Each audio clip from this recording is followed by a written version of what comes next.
Big Z Reviews.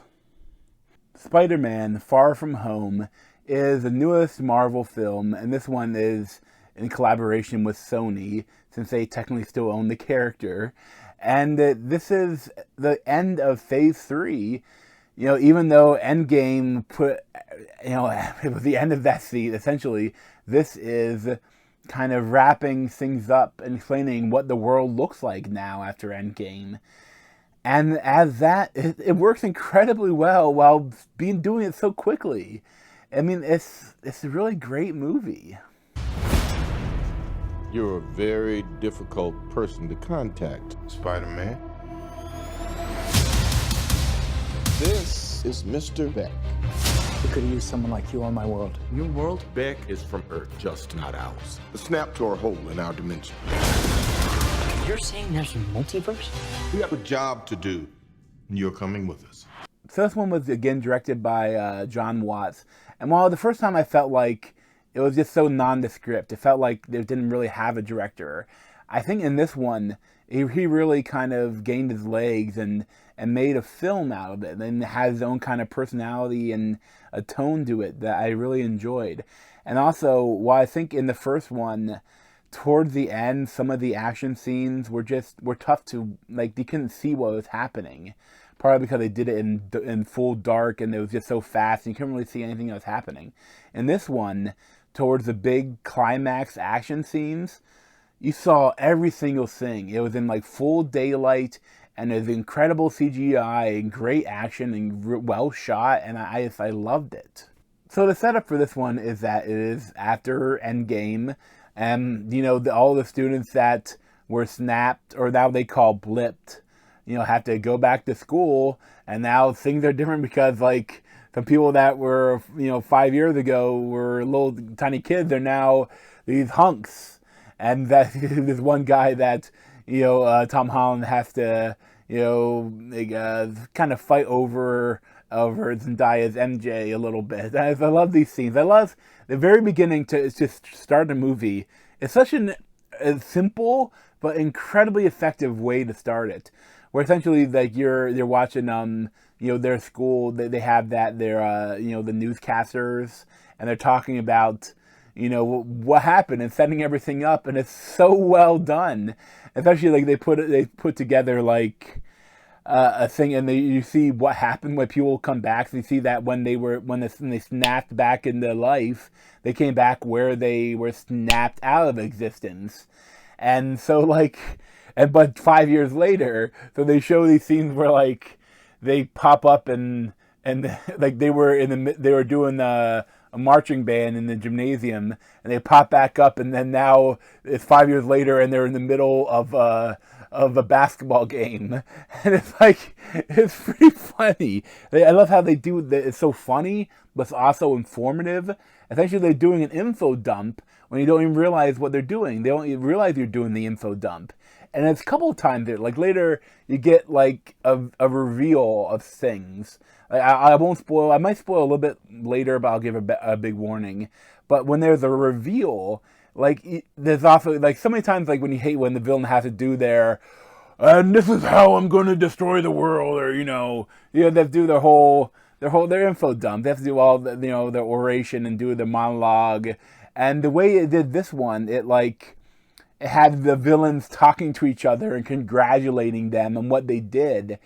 And I love that because it doesn't feel like an info dump, even though that's exactly what it is. And it works incredibly well. But, you know, I don't want to say, like, very slight spoiler, but this is the kind of movie that it's almost, it decreased my, not enjoyment of the film, but, like, it lessened my experience of watching it by being a big fan of Spider-Man, by knowing all of the history of these characters.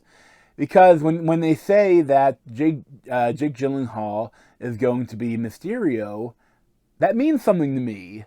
And, I mean, if you're not a fan of Spider-Man, it wouldn't mean anything to you. And I think that is a better experience then. But I mean, Jake Gyllenhaal, I love him and as everything he did, and I love that they do the suit they do for him is like almost comic accurate. Like I love they do the freaking fishbowl. Like who would think they actually do Mysterio with a fishbowl? Mysterio in the comics is not a big character.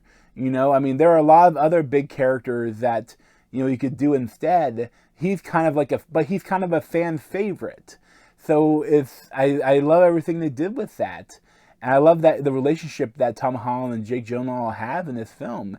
There's a great chemistry between them.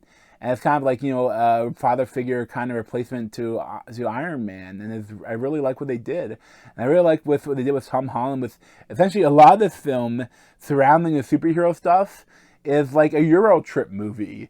And it's a road trip movie. And it's really entertaining and really funny and fun. But then they also throw in the superhero stuff. So it's like you get the action, it really delivers on everything you'd ever want from it. And when you get to the, you know, crazy scenes, it delivers on that too really well. And I mean, what the CGI and things they do with it are amazing. So I've kind of reached that point where if I want to talk about stuff I want to talk about, I do have to spoil things. So I think if you haven't seen the movie, I stop the review here. I give the movie like a 9.75 out of 10. Maybe even a 10 out of 10. I have to watch it again to see how it holds up. But I loved it. And if you're a fan of Marvel, a fan of Spider-Man, you have to see it. Yeah, that's simple as that. But, you know, as for spoilers, you know, big spoilers from here on out, again, with the Jake Gyllenhaal Mysterio character, obviously, if you know, he is a villain in the comics. And they sold it that he might not be in this, but I really like everything they did with that. But I love that when it turned out that the twist that he is a villain.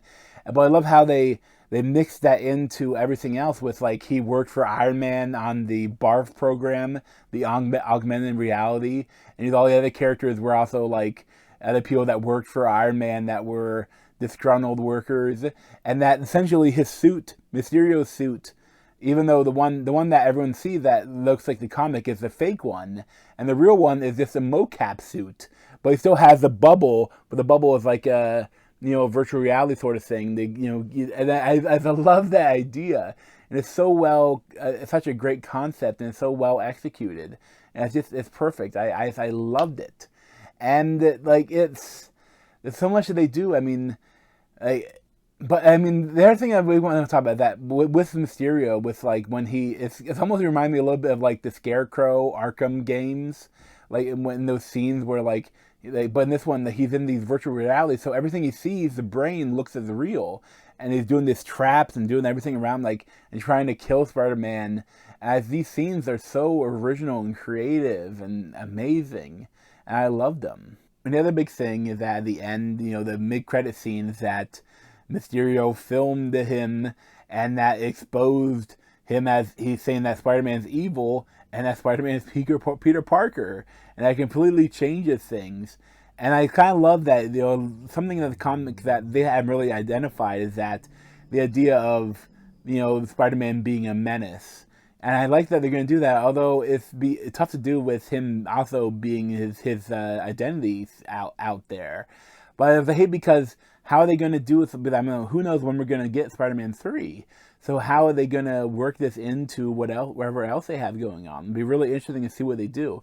But I couldn't help but think watching this that I wanted to see a Spider-Man 3 that was merge, you know, Spider-Man movie and John Wick 3 Parabellum. The idea that, like, because right now there are multiple villains, some are in jail, and who knows if Mysterio is actually dead, but you have a couple of different villains that maybe want to get revenge on Spider-Man, so that if there was, like, not quite Sinister Six, but something like that, like where everyone is a bounty out on Spider-Man and Peter Parker, and he has to, you know, get out of the city, or he has to prove that he's a good guy, but he has to fight all these people, and they try all these people that are trying to come kill him. I think it could be a really interesting film, especially what I want for Spider-Man 3 is Kraven the Hunter. Kraven the Hunter is one of my favorite Spider-Man villains, and he's also great in the newer Unbeatable Squirrel Girl comics. He even has this Craven van, which is awesome. But like, if you did him in the MCU, I think it could be great because they've never touched him in any of the other iterations of Spider-Man. And if he is like, he comes for the bounty, for the greatest hunt, to hunt Spider-Man, and because of the bounty on his head. And they can even do stuff with him, like maybe he has a vibranium spear, like they somehow got, from, that he could use, and they could be more of a tougher enemy for Spider-Man to fight. And I mean, I would love something like that. But, who knows what we're going to get. But as a whole, it is an amazing movie. I love all the friends that Spider-Man has and what they do with Zendaya and him. And I love everything about it. I would definitely recommend it. But thanks for watching. You guys leave a play from my head and subscribe to me at Z over there. Thanks. This has been a Big Z movie review. Thanks for watching.